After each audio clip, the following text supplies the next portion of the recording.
होता है ब्रह्म दर्शन दरबार में गुरु के, होता है ब्रह्म दर्शन, होता है ब्रह्म दर्शन दरबार में गुरु के।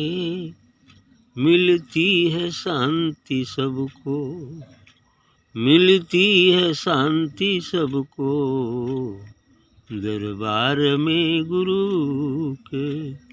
मिलती है शांति सबको दरबार में गुरु के। गुरु के समान दाता कोई नहीं है जग में, गुरु के समान दाता कोई नहीं है जग में। मिलता है सबको सब कुछ, मिलता है सबको सब कुछ दरबार में गुरु के। मिलता है सबको सब कुछ दरबार में गुरु के।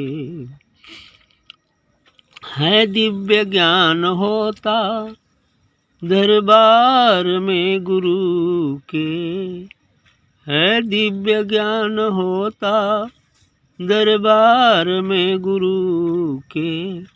है दिव्य दृष्टि मिलती, है दिव्य दृष्टि मिलती दरबार में गुरु के।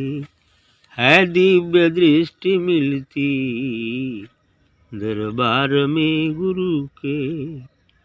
राम कृष्ण ने भी धारण किया गुरु को, राम कृष्ण ने भी धारण किया गुरु को। उनको भी पढ़ा जाना, उनको भी पढ़ा जाना दरबार में गुरु के। उनको भी पढ़ा जाना दरबार में गुरु के। साधन सहज न कोई सत्संग से है बढ़कर, साधन सहज न कोई सत्संग से है बढ़कर। है दिव्य दृश्य मिलता, है दिव्य दृश्य मिलता सत्संग में गुरु के। है दिव्य दृश्य मिलता सत्संग में गुरु के। कितने हैं भाग्यशाली जिनको गए गुरु मिल, कितने हैं भाग्यशाली जिनको गए गुरु मिल। उद्धार उनका निश्चित, उद्धार उनका निश्चित दरबार में गुरु के। उद्धार उनका निश्चित दरबार में गुरु के। होता है ब्रह्म दर्शन दरबार में गुरु के। होता है ब्रह्म दर्शन दरबार में गुरु के। बिल्कुल सही कहा है। इतना सहज साधन जो सत्संग है वो सबसे सरल और सहज है। अन्य साधन तो बड़े बड़े कठिन कठिन हैं, जिसको आज के परिवेश में साधारण लोग नहीं कर पाएंगे। जितना कड़ा साधन पहले था, आज बहुत ही सरल करके संतों ने बताया है। ये सहज मार्ग जो सत्संग है, जो हजारों हजारों वर्षों तक तपस्या करके जो इस अमरता को नहीं प्राप्त कर पाए, आप मात्र सहज सत्संग के माध्यम से, सद्गुरु की कृपा से, ध्यान प्रक्रिया की कृपा से आप उसी तत्व को जान सकते हैं जो जुगों जुगों तक तपस्या के बाद भी नहीं मिली। इसलिए इन्होंने कहा कि उद्धार होता है ब्रह्म दर्शन दरबार में गुरु के। गुरु के दरबार में साक्षात परमात्मा ही विराजमान रहता है दिव्य नूरी स्वरूप से। शुरू में दर्शन तो नहीं हो पाता है, लेकिन आनंद तो मिलता है। क्योंकि अभी आँख खुली नहीं तो दर्शन होगा कैसे। लेकिन यही ललक, यही आनंद उसे वहाँ तक ले जाएगा जहाँ जाके वो दर्शन भी कर लेगा। लेकिन नित्य प्रति सत्संग करता रहेगा तब। इसलिए कहते हैं कि होता है ब्रह्म दर्शन दरबार में गुरु के, मिलती है शांति सबको दरबार में गुरु। और वहाँ जो भी पहुँचता है, चाहे पहले दिन गया हो या कितने ही दिनों का हो, लेकिन शांति तो कुछ ज़रूर मिलती है। उसका मन शांत हो जाता है, सांसारिक ख्यालों से कुछ दूर हो जाता है, ईश्वरीय ख्यालों में चला जाता है। ऐसा होता है कि नहीं? ईश्वरीय ख्यालों में चला जाता है। यही सत्संग का गुण है। इसलिए कहते हैं मिलती है शांति सबको दरबार में गुरु के दरबार में सबको शांति मिलती है। चाहे वो मनुष्य शरीरधारी हो या अन्य जीवधारी, पूर्ण शरीरधारी हो, कोई भी होगा, लेकिन आत्मा तो सब में वही है। हालांकि वो जान तो नहीं सकते किसी अन्य योनि की प्राणी, लेकिन शांति उनको भी मिलती है। ये पेड़ तक को शांति मिलती है। जान तो वो नहीं पाएगा, जब तक मनुष्य नहीं हो जाएगा तब तक नहीं जान पाएगा। और ये मनुष्य भी होगा, लेकिन बहुत समय लगेगा मनुष्य होने में।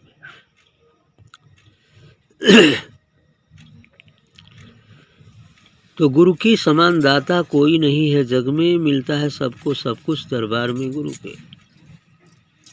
गुरु की समान दाता वास्तव में कोई संसार में नहीं, क्योंकि संसार के जो भी दाता होते हैं वो तो मात्र कोई वस्तु देते हैं या शब्द देते हैं, लेकिन गुरु तो स्वयं प्राण देता है। अर्थात वो दिव्य प्रकाश, वो ऊर्जा, वो आत्मा, अर्थात प्राण ही तो है वो। अब प्राण देने वाला कोई है क्या है संसार में दाता? अन्य कोई दाता नहीं है जो अपना प्राण दे। सिर्फ सद्गुरु ही होते हैं, चाहे कोई शरीरधारी हो, जो अपना प्राण देते हैं। प्राण देकर ही तो साधकों को आगे बढ़ाते हैं। वही तो साबुन है जिससे हमारे आत्मा पर पड़े गिलाफ या आवरण कटते हैं। तो वो प्राण तभी मिल सकता है जब हम उसका ध्यान करते हैं। वह साबुन तभी उपलब्ध हो सकती है जब हम उसका ध्यान करते हैं, उसके बताए मार्ग पर चलते हैं, उसका दर्शन करते हैं, तभी तो वो प्राण मिलेगा। यदि हम अपने मन में कुछ और ही सोचते रहें, उसका ध्यान ही न करें भूल के, तो कहाँ से साबुन मिलेगा? असाबुन में मिलेगा तो साफ कहाँ से होगा? सेम वैसा है कि वैसा पड़ा रहेगा। यही चीज़ है, मिलता है सबको सब कुछ दरबार में गुरु के। तो वो सब कुछ मिलता है, ये सब कुछ का सार है। अपने निज को, जो आत्मा को प्राप्त हो गया, संसार को सब कुछ उसी में है ना। जो राशि गेहूं के विशाल राशि को प्राप्त हो गया था, क्या उसमें दाने नहीं है? दाने हैं ना। जो महासागर को प्राप्त हो गया, सागर को प्राप्त हो गया, तो क्या उसमें सागर जल की बूंद नहीं है ना। बस वही बात हुआ। अब जो अपने निज स्वरूप को प्राप्त हो गया, आत्मा परमात्मा को, सदगुरु को प्राप्त हो गया, तो उसमें संसार भी है, लेकिन रूप उसका बदल गया है, लेकिन है संसार। आगे क्या है दिव्य ज्ञान होता दरबार में गुरु के। हाँ, है दिव्य ज्ञान होता दरबार में गुरु के, है दिव्य दृष्टि मिलती दरबार में गुरु के।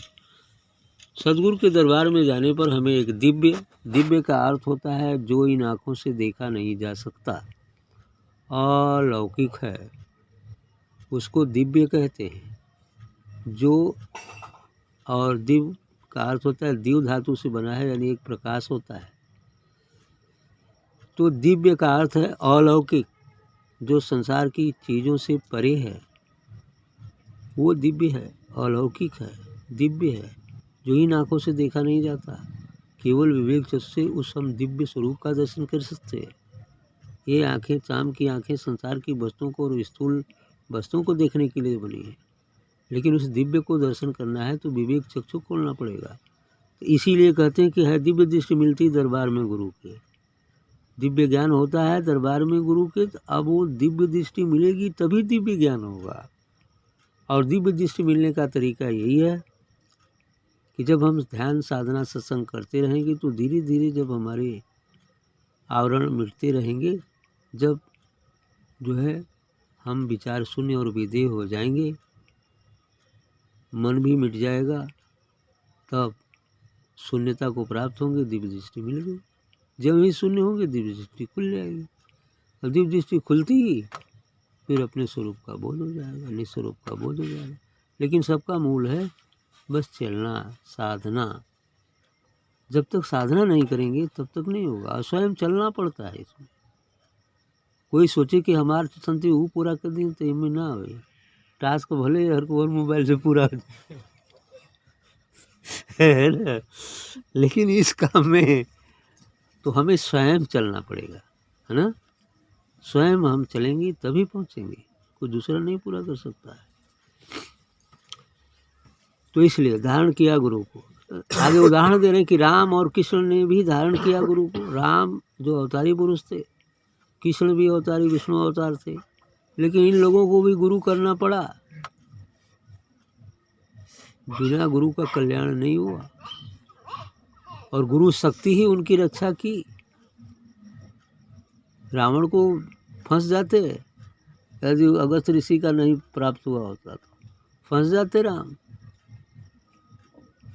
इसलिए कहा गया कि बिना गुरु के किसी का कल्याण नहीं। इसलिए यहाँ पर कहा गया कि राम और कृष्ण ने भी धारण किया गुरु को, राम और कृष्ण ने भी गुरु को किया। तो वो तो भगवान थे, गुरु की आया साधारण इंसान की क्या मतलब अस्तित्व है। कितना ज्ञान है, क्या कृष्ण जैसा ज्ञान है, राम जैसा ज्ञान है? नहीं है। और उन लोगों ने भी गुरु किया। कृष्ण स्वयं दुर्वासा को गुरु माने लास्ट में। संदीपन के यहाँ तो पढ़ना लिखना वो तो ठीक रहा, अंत में दुर्वासा को गुरु माने जो शिव अवतारी थे। इसलिए कहा है कि राम कृष्ण ने भी धारण किया गुरु को, उनको भी पड़ा जाना दरबार में गुरु, उनको भी गुरु दरबार में जाना पड़ा। वो भी गुरु के दरबार में गए तब ज्ञान प्राप्त हुआ, तब पूर्णता को प्राप्त हुई, या अपने कार्य जिस कार्य को करने आए थे वो कार्य में सफलता मिली।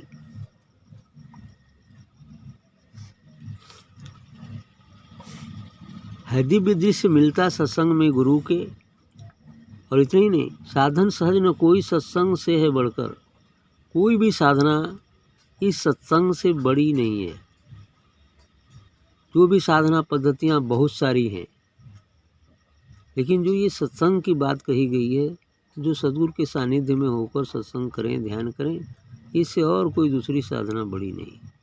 ये बिल्कुल सरल है, सहज है, और बिल्कुल आराम से इसको साधारण घर गृहस्थी में रहने वाला एक गृहस्थ व्यक्ति भी सब परिवार कुटुंब को देखते हुए भी इसको कर सकता है। इस साधना में किसी को घर द्वार छोड़कर जंगल में नहीं जाना है, लंगोटी नहीं लगाना है। घर में रहकर सब काम करते हुए भी इसको किया जा सकता है। साधन सहज न कोई सत्संग से है बढ़कर। है दिव्य दृश्य मिलता सत्संग में गुरु। और इसमें साधना में जो जो आगे बढ़ते जाएंगे तो साधना में कुछ बढ़ोतरी होने के बाद आपको दिव्य सीन मिलती है, प्रकाश की, तरह तरह की प्रकाश की सीन भी मिलती है, और भी बातें होती हैं जो आपके लिए एक प्रेरणा का काम करता है, ताकि उसके माध्यम से आप और आगे बढ़ते चले जाएं। इसमें भी दर्शन होते हैं, लेकिन सबसे जो लास्ट दर्शन है वो कुछ और ही है। ये सब दर्शन होते हैं, लेकिन एक आपके अंदर ललक पैदा करने के लिए, एक प्रलोभन है। जैसे बच्चा कोई नहीं चलता है तो उसको कुछ खिलौना या साबुन या मिठाई देकर, हाँ यहाँ आ जाओगे तो दे देंगे, है ना। उधर अभी खड़ा है, खड़ा चल रहा है, थोड़ा थोड़ा नहीं तो बैठ कर ही चलता है, तो कहते तो थोड़ा खड़ा होकर यहाँ आओगे ना तब दे देंगे ये, है ना। वो खड़ा कोशिश करता है, खड़ा होता है, गिरते पड़ते जब वहाँ आता तब ले और बढ़ा देते, अब यहाँ आओगे तब मिलेगा, है ना। अब यहाँ भी आ गया किसी तरीके से और बढ़ा दे, अब यहाँ आओगे तब मिलेगा, इतना जल्दी नहीं मिलेगा। इसलिए कि वो उसको चलाना चाहते हैं, उसको मंजिल तक पहुँचाना चाहते हैं, ताकि वो चलने लगे स्वयं। वही चीज़ यहाँ भी होती। ठीक। तो हदीब दृश्य मिलता सत्संग में गुरु के, कितने हैं भाग्यशाली जिनको गए गुरु मिल। वे लोग कितने भाग्यशाली हैं जिनको गुरु मिल गए हैं। वे लोगों का भाग्य है, बहुत बड़ी भाग्य है जिनको कोई गुरु मिल जाए आराम से। नहीं तो कितना कितना जाने कि खोजे के पड़ल, कितना कितना समय स्वयं बुद्ध ने ही खोजते खोजते खोजा, कितना परेशान हुआ कई लोगों के आगे।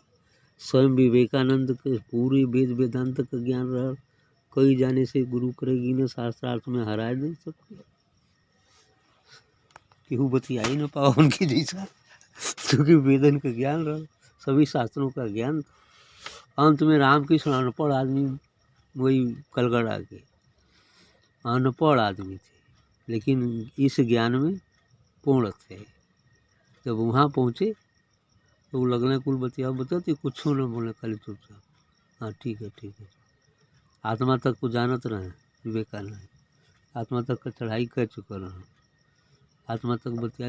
अब ओकरे आगे बोलो क्या होगा, अभी कहना आगे बढ़ो, सर काम जलते नहीं कर बस चलो। तब कहें कि तब वो गुरु मान का सरकार, तब आगे का बात आप बताइए, आगे का बात बता दिए। ठीक, क्योंकि स्टेज उनका अच्छा था, है ना। तो ये चीज़ें होती हैं, यही चीज़ होता है। कितने हैं भाग्यशाली जिनको गए गुरु मिले, है ना। जिसको गुरु मिल जाए उसकी अहो भाग्य समझो, या अहो भाग्य है, बहुत अच्छे संस्कार होते हैं तब गुरु मिलता है। क्योंकि वो कहा तुलसी ने कि पूर्व जन्म के पाप से हरि कथा ना सुहाए। पूर्व जन्म के बहुत पापी दुराचारी आत्माएं जो मनुष्य धारण करके आ जाती हैं, कदाचित उनको ये सत्संग अच्छा नहीं लगता है। जिनके बहुत अच्छे सौभाग्य हैं, जिनके संचित अच्छे हैं, उनको सदगुरु मिलता है और उन सत्संग में चलना शुरू करते हैं, वो वहीं पहुँचते भी हैं। उद्धार उनका निश्चित दरबार में गुरु, क्योंकि आगे लाइन में कह दें कि उनका उद्धार निश्चित है। जो गुरु दरबार में है तो उनका उद्धार हो ही जाएगा। क्योंकि यदि गुरु पर पूर्ण निष्ठा और विश्वास है तो उनका उद्धार गुरु को करना ही करना पड़ता है अंतिम अवस्था में।